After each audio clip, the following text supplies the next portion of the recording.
ఓం నమో భగవతే వాసుదేవాయ. కార్తీక మహాపురాణం 28వ రోజు పారాయణం. అగు ఆ శ్రీ విష్ణు చక్రమా, ఆగు, ఈ బ్రాహ్మణ వధ నీకు తగదు, చంపటమే ప్రధానం అనుకుంటే నన్ను చంపు. ఈ దీర్వాసుని వదలని పక్షంలో నీతో యుద్ధానికి అయినా సరే నేను సిద్ధంగానే ఉన్నాను.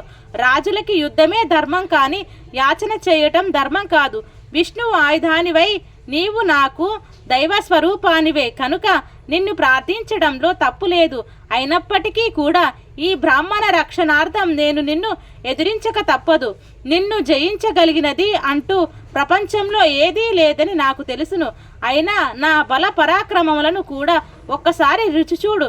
మరి కొన్నాళ్ల పాటు ఆ శ్రీహరి హస్తాలతో బ్రతికి ఉండదలచాకుంటే శరణాగతుడైన దుర్వాసుడిని వదిలిపెట్టి వెళ్ళిపో, లేదంటే నిన్ను ఖచ్చితంగా నేల కూలుస్తాను అని క్షత్రియ ధర్మపాలన కోసం తనకి దుర్వాసుడికి మధ్య ధనుర్ధారి అయి నిలబడిన అంబరీషుడిని ఆప్యాయంగా చూసి అతని ధర్మ నిర్వహణ మరింత పరీక్షించడం కోసం సుదర్శన చక్రం ఇలా పలకసాగింది.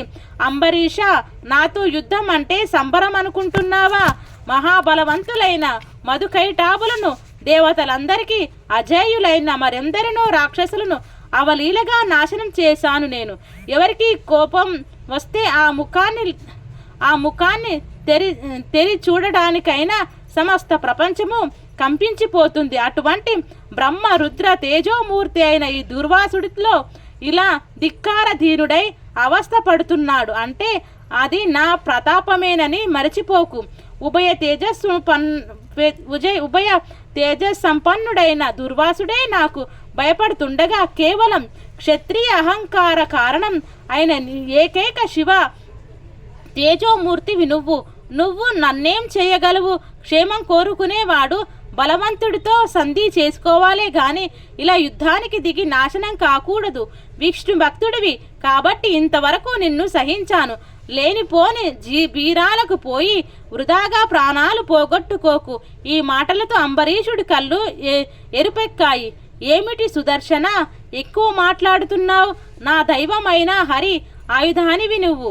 ఇంతవరకు ఊరుకున్నాను, కానీ లేకుంటే నా బాణాలతో నిన్ను ఎప్పుడో 100 ముక్కలు ఉండేవాడిని. దేవ బ్రాహ్మణులవైన స్త్రీలు, శిశువుల మీద, ఆవుల మీద నేను బాణప్రయోగం చేయను. నువ్వు దేవతవైన కారణంగా నీకింకా నా క్రూర చతుర గాథాల రుచి తెలియపరచలేదు.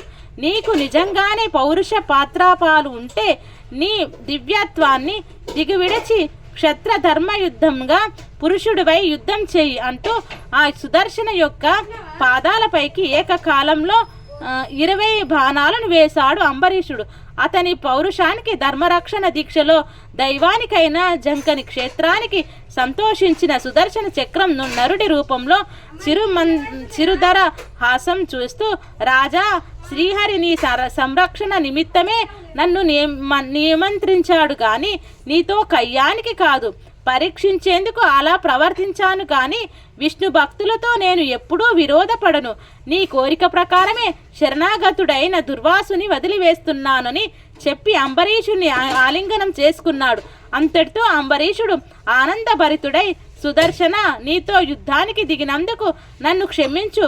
భక్తులను పాలించడంలోనూ రాక్షసులను సంహరించడంలోనూ విష్ణుతుల్య ప్రకాశమునను ప్రాణగమన కష్టహారము అయిన నీ నిసృష్టతికి ఇవే నా నమస్కారాలు అంటూ సాష్టాంగ నమస్కారం చేశాడు.